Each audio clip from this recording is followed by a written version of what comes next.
raadiyoonii Dirree Shaggar. raadiyoonii Dirree Shaggar. raadiyoonii Dirree Shaggar.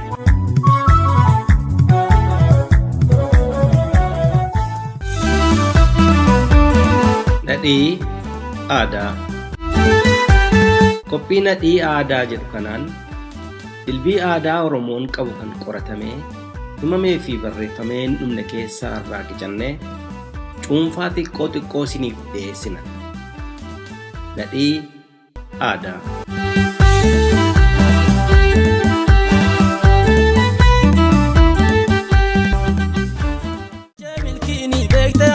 Sirna gadaa keenya jecha milkiini beekne addunyaa sirna gadaa keenya hororsa hangafa gadaa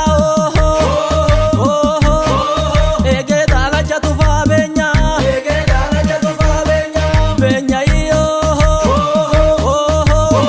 jecha milkiini beekne addunyaa sirna gadaa keenya jecha milkiini beekne addunyaa sirna gadaa keenya abbootu tumee lallabe kan addunyaan bira ga'uu dadhabe.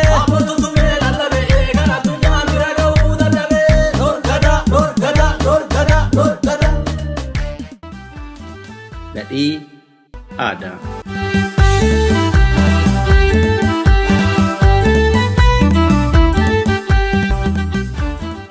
Harka fuune akka mul'atan dhaggeeffattoota keenya kabajamoo sagantaa nadhii aadaa keenyaa irraatiin sadarkaalee sirna gadaa fi gahee isaanii waliin ilaalla. Qopheessaan Lammii Jabeessaa Gulaalaan Duubee Wayyeessaa kan isinii dhiyeessu immoo ani Gurmeechaa Gammachuuti.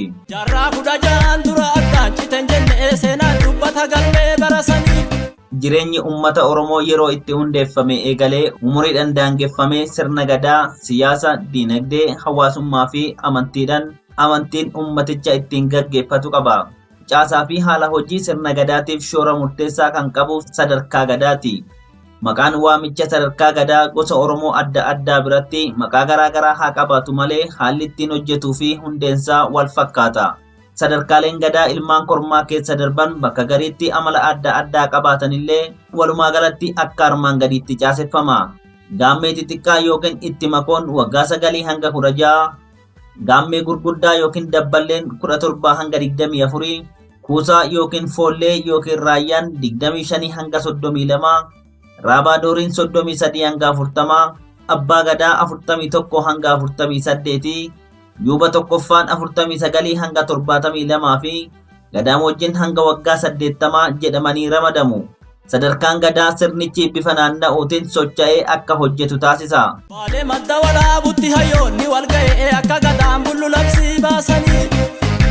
Sadarkaa gadaa daa'imummaa jedhamee ramadamu umurii duwwaadhaa hanga 8 kan jiru. Daa'imni tokko guyyaa dhalootaatti eegalee bara gadaan tokko yookiin paartii aangoorra jiruu keessatti miseensa ta'a. Haaluma kanaan umuriinsaa waggaa 8 guutee fi isaa gadi kan jiran saalaan dhiiraa fi dhalaa kan ta'an daa'imman jedhamu. Daa'imman abbaa fi haati isaanii abbaa muudaa bira geessaniitu hammachiisaa eebbisiisuun akka gaariitti kunuunsuun guddisu. Abbootii fi haadholiin galgala hojii deebii manatti erga sassaabamanii booda haala naannoo isaanii waa'ee abbaa, akaakayyuu, akaakilee isaanii tartiibaan barsiisu. Ijoollonni kun isa baratan akka hin irraanfanneefis fakkeenyan durduriin mammaaksan hibboo fi tapha garaagaraatti qabachuudhaan qo'achiisu. Duraan dursanii isa baratan keessa deebi'anii gaafachuudhaan kan irraanfatanis yaadachiisu. Yeroon kun yeroo taphaa, yeroo burraaqqii, yeroo waan fedhan argatanii eegumsa warraa jalatti firrirriqani. Aannan abbuuqqataa jabbii waliin utaalaa oolu. Bara amma qaroome keessatti ammoo barumsa duraanitti dabalataan barumsa baraa akka barataniif oolmaa daa'immanii fi mana barumsaa sadarkaa tokkoffaatti akka galanii baratan taasifamu. Walaabuu guyyooti hayyuu sirna gadaa namni milkiidhaaf filamee gaafsanii. Sadarkaa gadaa itti makoo umurii 9 hanga 16 jiru. Umurii waggaa 9 hanga 16 keessatti sadarkaa gadaa tokkoffaa fixanii gara sadarkaa lammaffaatti daa'imman galan itti makoo jedhamu. Sadarkaa gadaa kanattis yoo galan goromsi ni kennamaaf. Mataan yookiin guduruun isaanii in haadama. Daa'imman dhiiraa fi dhalaa ta'anii umuriidhaan sadarkaa gadaa kana keessatti argaman hidda latiinsaa irraa dhufan gosa isaanii yoo himatan kan abaluu jechuun hanga akaakayyuu, abaabayyuu, akaakilee hanga hidda latiinsa gosaatti achirraas hanga hidda sanyii sabummaatiin wal qabsiisuu danda'anitti warra ofirraa baratu. Oromoon hidda sanyii isaa waamee abbaan inni dhumaa waaqa ta'uusaa mirkaneessuun xumura. Keessumaa daa'imman durbaa hojii jirbii fo'uu, hodhuu fi jiruu mana keessaa haadholiirraa yoo baratan, daa'imman dhiiraa immoo hojii qonnaa, hojii tikaa, horsiisaa fi itti fayyadama karaa jireenyaa garaagaraa abbaarraa baratu. Bara addunyaan qaroome kana keessatti immoo barumsa sadarkaa tokkoffaa fixanii kan sadarkaa lammaffaas xumuruudhaan naannoo ofiirra darbanii dhimma guutummaa Oromoo, aadaa, tokkummaa, bilisummaa mirgootaa fi dantaa kunuunsa qabeenya uumamaa gara itti yaadanii fi sadarkaa itti quqquuqamuutti ce'u. Yeroo kanatti horii tiksuun, tapha aadaa adda addaa taphachuun, michummaa hiriyyummaa uummachuun naannawaan wal baruun kan gaggeeffamu. Daa'imman hawaasummaa jalqabu walirraa baratu waliin oolu. Ayyaana Oromoo akka gadaa kadhatanii lafa sanii barsan bishaan baasanii. Sadarkaa gadaa dabballee umurii waggaa 17 hanga 24, umuriin isaanii waggaa 17 hanga 24 kan ta'an dabballee jedhamu. Sadarkaa gadaa kana keessatti kan argaman dargaggoonni gugsii fardaa, hojii qonnaa, akkaataa ittiin horata qabatanii fi haala ittiin naannoo wajjin waliin jiraatan baratu. Yeroo itti makoo kanatti malaa fi dandeettii adda addaa shaakaluu, bishaan daakuu, eboo darbachuu, fiiguu, wallaansoo, qasoo taphachuu fi qolachuun kan shaakalamu sadarkaa umurii kanatti. Muraasni isaanii tooftaa waraanaa shaakalu. Ayyaana gadaa irratti ni argamu. Dabballoonni yeroo ammaa kana ogummaa barumsa hojii sadarkaa koolleejjiitti fi yuunivarsiitiitti kennamu ogummaa xumuranii gara hojiitti bobba'aniin wal fakkaataa jechuudha. Sadarkaa gadaa kana keessatti dargaggoonni argaman waa'ee guutummaa saba Oromoo, aadaa, tokkummaa, bilisummaa, mirgootaa fi dantaa akkasumas qabeenya uumamaa sabichaaf eegumsa cimaa fi olaanaa ta'eef eenyuun caalaa quqquuqamaa fi falmattoota. Ammaan kanallee aadaa tapha Oromoo fiigicha keessatti hirmaachuudhaan biyya keessattis ta'e addunyaa irratti dargaggoonni uummataa fi biyya isaanii waamsisu. Saba Oromoo irra rakkinnii fi dhiibban yoo ga'u mormii jalqabaa kan dhageessisanii fi saba isaaniin injifannoo argamus dursanii kan gammachuu isaanii ibsan dargaggoonni keessatti argamanii fi abdii saba isaanii kan ta'an sadarkaa gadaa kana keessatti argamu. Sadarkaan gadaa dabballee kun sadarkaa 8ffaa irra kan jiran wajjin paartii gadaa tokko qabaatu. Sadarkaan gadaa fuullee yookiin raayyaa kan umurii waggaa 25 hanga 32 qabu. Akka bara lakkoofsa gadaatti sadarkaa gadaa afuraffaa keessatti kan argaman dargaggoonni dhiiraa fi dubaraa fuullee yookiin raayyaa jedhamu. Gadaan kun yeroo dirqamni tajaajila biyyarraa roorroo ittisuu itti raawwatamu. Dhiirri umurii kana keessa jiru marti loltuudha yookiin miseensa raayyaatii jechuudha. Fuulleen gugsii fardaa garaagaraa shaakalaa tura. Akkaataa ittiin eboo darbachuu fi jalaa miliquu, qabannaa gaachanaa, ispoortii cimina qaamaa, fiigicha, bishaan daakuu, beelaa fi dheebuu danda'uu caalatti baratu. Kanas hojiidhaan mul'isu. Hojiiwwan sadarkaa fuulletti hojjetaman inni guddaan saba Oromoo fi Oromiyaa diinarraa eeguudha. Tokkummaa, mirgootaa fi dantaa akkasumas qabeenya uumamaa Oromiyaa irratti balaa aggaamamu qolachuuf diina kamirrattiyyuu ajaja abbaa gadaa fi abbaa duulatiin hoogganamuun diinarratti duula bananiitu diina isaanii barbadeessu. Foolleewwan lola kan eegalan abbaa gadaatiin ajajamanii malee ofiin lola banuu fi dhaabuuf aangoo hin qaban. Itti gaafatama lola labsuu fi dhaabuu Oromoonni namoota sadarkaa umurii kanaa keessa jiraniif aangoo hin kennan. Seenaa qoratameen numne tuma sirna gadaa guma beeku dubbataa namni martu. Sadarkaa gadaa Raabaadorii umurii waggaa 33 hanga 40 jiru. Waggaa 33 hanga 40 keessa kan jiran ga'eessi Oromoo miseensa sadarkaa gadaa 5ffaa ta'u. Sadarkaan gadaasaas Raabaadorii jedhama. Miseensonni sadarkaa gadaa kana keessa jiran aadaa, tokkummaa fi bilisummaa sabichaa gara fuulduraatti itti gaafatamummaa fudhatanii erga raawwatanii booda sabichaa fi biyya isaanii bulchuuf yeroo of qopheessan seera bulchiinsaa, seenaa fi beekumsa aadaa argachuu akka danda'an godhama. Sadarkaa kanatti warri jiran irra caalaa mala bulchiinsaa baratu. Karaa paartii gadaa isaaniitiin biyya bulchuu shaakalu. Bakka bakkatti deddeemuudhaan daangaa, laggeewwanii fi gaarreewwan daawwatu. Jaarsolii irraa gorsa fudhachuudhaan seera gara fuulduraatti ittiin biyya bulchan qopheessu. Kana malees miseensonni Raabaadorii sadarkaa federeeshinii gadaa shananiittuu uummataan filatamanii aangoo qabatanii uummata naannoo isaanii bulchuu danda'u. Bakka tokko tokkotti abbootii gadaa bakka bu'anii bakkeewwan itti gaafatama qabanitti ramadamanii hojjetu. Muuxannoo garaagaraa argataniin fayyadamanii mana jireenyaa ijaarrachuu, bultii godhachuudhaan ijoollee dhalchanii maatii bulfachuu irratti dandeettii horachuudhaan naannoo isaaniitii fi biyya isaanii bulchuu danda'uu isaanii mirkaneeffatu. Oromoo tumee dimokiraasii addunyaan irra ittiin dhaaddachaatii jirtu. sadarkaa gadaa luba yookiin abbaa gadaa umurii waggaa 41 hanga 48 akka lakkoofsa sirna gadaatti umuriidhaan waggaa 41 hanga 48 keessa kan jiranii fi sadarkaa gadaa kanaan duraa keessatti hojiidhaan qoramanii muuxannoo gahaa argatanii kan darban ga'eessonni luba yookiin abbaa gadaa jedhamu. Sadarkaa gadaa jaaffaa keessatti warri argaman luboonni barumsa bulchiinsa uummataa duraan dursanii kan xumuran waan ta'aniif duudhaan hawaasichaa waan barbaadu mara guutanii uummataan erga filatamanii booda luboota isaan dursanirraa aangoo fudhatanii ummaticha gaggeessaa murtii kennaa caffeetti mari'atanii waggaa 8 itti aanuuf tumaa barbaachisaa ta'e tumanii bara gadaa isaanii kana keessatti ummataa fi biyya isaanii bulchu. Maqaan luba jedhamu kan qulqullaa'e jechuu yoo ta'u abbaa gadaa jechuun ammoo amalaan dandeettii fi amanamummaadhaan hundumaa irra caalanii filannoo ummataa warra darbanii fi maqaa kabajaa namootaaf kennamu. Sadarkaa gadaa lubaa keessatti Oromoonni argaman aangoo ummataaf filatamanii fudhataniin biyya waan gaggeessaniif mana maree mootummaa yookiin shanacha mana maree bakka bu'oota ummataa yookiin caffee fi mana abbaa seeraa kan jedhamaniin qoqqoodama aangoo bifa sadi qabuu fi mootummaan ammayyaa tokko waan raawwachuun irra jiru hunda mootummaan gadaa Oromoo ni raawwata. Isaanis biyya keessatti heeraa fi seerota tumuu hiikuu fi raawwachiisuu biyya weeraraa alaarraa ittisuudhaan nageenya biyyaa mirkaneessuu fi diinagdee ummataa fi biyyaa dagaagsuudha. Sabni Oromoo Habashaadhaan otoo hin weeraramin dura mootummoota biroo bilisa ta'an caalaa haala fooyya'aa ta'een mootummaa gurmaa'ee fi dimokiraatawaa ta'een ummata isaa fi biyya isaa bulchaa ture. Amma kan inni qabsaa'aa jirus bilisummaa uumamaa fi seera qabeessa sana deebisee argachuufi. Akkuma sirna gadaatti miseensonni sadarkaa gadaa jaaffaa keessa jiran wal faana filatamanii aangoo siyaasaa qabatu. Haa ta'u malee paartiin miseensota gadaa ofii isaanii keessaa hojii raawwachiiftota filachuudhaan bara taayitaa isaanii ummata kan bulchu mootummaa sirna gadaa dhaabbatu. Miseensonni paartii gadaa aangoo qabachuuf haala mijaawaa ta'e hundumaarratti qophii kan isaan raawwatan bara dhuma sadarkaa gadaa shanaffaati. Sabni Oromoo karaa siyaasaa, diinagdee, hawaasummaa fi dhimma loltummaa ilaalchisee murtee kennuu kan danda'an sagalee walqixxee namoota qaban miseensota hojii raawwachiiftuu shanachaa jedhamu mana maree olaanaadha. Yeroo ammaa kana otoo gadaan hojii irra oola ta'ee Oromiyaa qofatti gandoota 6,000 ol jiran keessatti caasaa diriirfamuu malu tilmaamuu dandeenya. Bara gadaa tokkotti yookiin waggaa 8 qofatti abbootii gadaa 5, abbootii seeraa 5 fi hooggantoonni abbootii caffee 5 ni filatamu.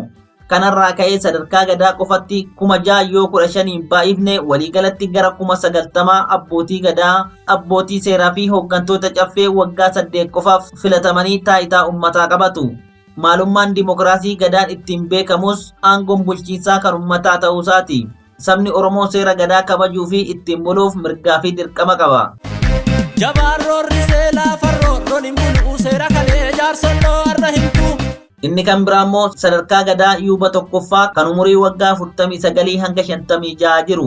Waggaa 8 filannoo ummata isaaniitiin aangoo siyaasaa qabatanii biyya bulchaa erga turanii booda umuriin isaanii waggaa 49 yoo ta'u ga'eessonni gara yuuba tokkoffaa galuudhaan hanga umuriin isaanii waggaa 56 ga'utti aangoo abbaa bokkuu qabatanii ummata isaanii tajaajilu. Abbootiin gadaa yeroo barri aangoo isaanii dhumuu fi umuriin isaanii yeroo waggaa 49 guutu affeerran isaaniif qophaa'ee akka abboommii sirna gadaatti eebbifamanii gara yuuba tokkoffaatti seenu. Isaan keessaa biyya bulchuuf dandeettiidhaan caalmaa qabu warri sadarkaa biyyaatti dorgomanii ummataan abbaa bokkuu ta'anii filatamu. Aangoo abbaa bokkummaa gonfatanii abbootii bokkuu warra duraanirraa bokkuu yookiin ulee aangoo fudhachuudhaan waggoottan 8 ittaananiif abbaa bokkuu yookiin pirezidaantii saba Oromoo guutuu ta'u. Daangaan aangoo fi hojii abbaa bokkuu tokkummaa, aadaa, mirgaa fi dantaa saba Oromoo olaantummaadhaan hoogganuudha. Haa ta'u malee abbootiin bokkuu warri abbootii gadaa miidhama uummata irratti akka hin finne gorsuu malee daddacha ta'anii murtii murteessuu, hoogganaa waraanaa ta'uudhaan waraana duuchisuuf aangoo hin qaban. Akkasumas akkuma barbaadanitti hojii bulchiinsa abbaa gadaa keessan galan. Abbaan bokkuu yookiin pirezidaantichi waggaa 4 filannoo gadaa adeemsifamu karaa haqa qabeessaa fi dimokiraatawaa akka ta'uuf hojjetu to'atu haala mirkaneessu. Ce'umsa aangoo waggaa 8 gaggeeffamus irraa raawwachiisu walgahii caffeesin banu. Mirga walqixxummaa dhiiraa fi dubartiidhaa kan addunyaan har'a dhiyaatii jirtu. Sadarkaa gadaa abbaa muudaa waggaa 57 hanga 64 umuriin waggaa 57 hanga 64 gidduutti argamu yuuba lammaffaa jedhama. Abbaa bokkuu haaratiif dabarsanii aangoo kennuun gara sadarkaa abbaa muudatti seenudha. Uummataan yoo filataman immoo abbaa yookiin haadha muudaa jedhamu. Mallattoon isaanii kallachaa fi caaccuudha. Ga'een hojii isaanii inni guddaan bu'uura amantii waaqeffannaa kuush durii irraa kan dhufe amantii waaqeffannaa eeguudhaa fi uummata isaanii amantii isaaniitiin tajaajiluudha. Waa'ee hojii isaanii bal'inaan kan ibsu sirna sagada amantii waaqeffannaa keessatti ibsameera. Dubartoonni fakkeenya ateetee sababa ta'aniif taayitaan hoogganummaa amantii dursaan kennamaaf. Hojiiwwan amantii sirriitti raawwachuuf muuxannoo fi beekumsa gahaa gaafata. Kanaafuu waa'ee dantaa fi miidhaa amantii gadi fageenyaan beekuu fi muuxannoo kan hin qabne dogoggoroonni amantii gaggeessuuf aangoon isaaniif hin kennamu. Kanaafuu waa'ee dantaa fi miidhaa amantii gadi fageenyaan beekumsaa fi muuxannoo kan hin qabne dogoggoroonni amantii gaggeessuuf aangoon isaaniif hin kennamu.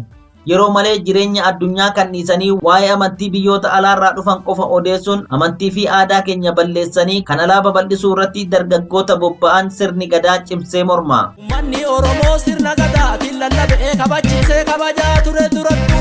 Sadarkaa gadaa hayyuu yookiin yuuba sadaffaa umurii waggaa 65 hanga 72 umuriidhaan 65 hanga 72 kan ta'an jaarsoliin bulchiinsa uummataa keessatti bokkuu baatanii walitti qabaatti sabicha bulchuudhaan kallachaa fi caaccuu baatanii sirna amantii waaqeffannaa gaggeessaa kan turan heeraa fi aadaa saba Oromoo walumaa galatti sirriitti beekanii kan tajaajilanii fi bu'aa haaraa argatanii jireenya uummata isaanii kan fooyyessan waan ta'aniif maqaa ulfinaa hayyuutu isaaniif kennama. Ulfinni akkasii yeroo ammaa kana Piroofeesara isa jedhamudha. Hojiin isaanii irra caalaan bara dheeraadhaaf kan walitti kuufatan duudhaa aadaa bulchiinsaa fi amantii sabichaa uummata isaanii barsiisuu kan waldidan araarsuudha. Dhugaan kallattuulleen jittu mammaaksa dubbatee baatee aduu sirna gadaatii iftu. Sadarkaa gadaa yuuba afraffaa kan umurii waggaa 73 hanga 80 jiruu fi gadaa moojjii. Sadarkaa gadaa kana keessatti jaarsoliin argaman akka hayyootatti bara dheeraadhaaf beekumsa walitti kuufatan uummata isaanii barsiisu. Kan wal lolan araarsuu, walitti qabaan sirni sabichaa akka hin banne uummata isaanii gorsuu, badiinsaa fi dogoggora ofirraa gorfamanii kan hin deebinee fi mirgaa fi dantaa saba isaanii dabarsanii diinaaf yookiin alagaadhaaf kan kennan immoo ni abaaru. Kanaaf Oromoo yeroo mammaakuu jaarsi du'aa deemu sin abaarin bishaan darbaa jiruuf sin fudhatin kan jedhuuf yuuba afraffaan umurii waggaa 80ffaa yeroo fixan ayyaanni guddaan kabajamee fi guutummaan guututti sirna gadaa keessaa nagaa dhaamanii ba'u. Namni umurii kana ga'e akka gaaritti kabajama. Ulfinatu kennamaaf malee taayitaan hin kennamuuf. Bakka jiraatan hundattuu nyaataa fi mana bultiitu kennamaaf. Ayyaanni kabaja abbootii gootota kanaa yeroo dhumaatiif qophaa'u paartii gadaa sadarkaa isaaniitiif yeroo sadaffaafi. Fakkeenyaaf sadarkaan paartii gadaa isaanii beelbaa yoo ta'e bara beelbaa yeroo lammaffaa dhufutti luba turan. Achii waggaa 80tti beelbaan deebi'ee yeroo dhufu sadarkaa gadaa keessaa ulfinaan ba'u. Dhufe guyyaan addunyaa marritti bultu abbootu tumee lallabee addunyaa mara qoratee dadhabee. Egaa dhaggeeffattoota keenya kabajamoo qophiin adii aadaa waa'ee sadarkaalee gadaa irratti xiyyeeffachuun isiniif qopheessine kanumaan xumurra. Torban mata duree biraatiin hanga walitti deebinutti fayyaa tura. Dubbatee baatee aduu sirna gadaatii iftu. Dhufe guyyaan addunyaa marritti bultu abbootu tumee lallabee addunyaa mara qoratee dadhabee.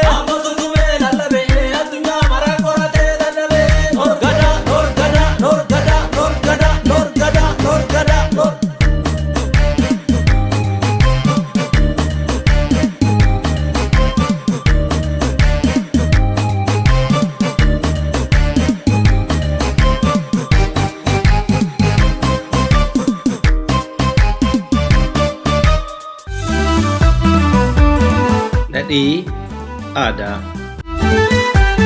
Qophii nadhii aadaa jedhu kanaan dilbii aadaa Oromoon qabu kan qoratamee himamee fi barreeffamee hin dhumne keessaa irraa qicannee cuunfaa xiqqoo xiqqoo isiniif dhiyeessina.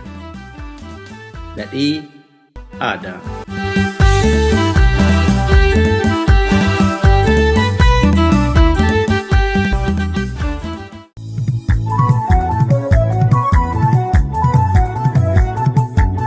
raadiyoonii Dirree Shaggar. raadiyoonii Dirree Shaggar. raadiyoonii Dirree Shaggar.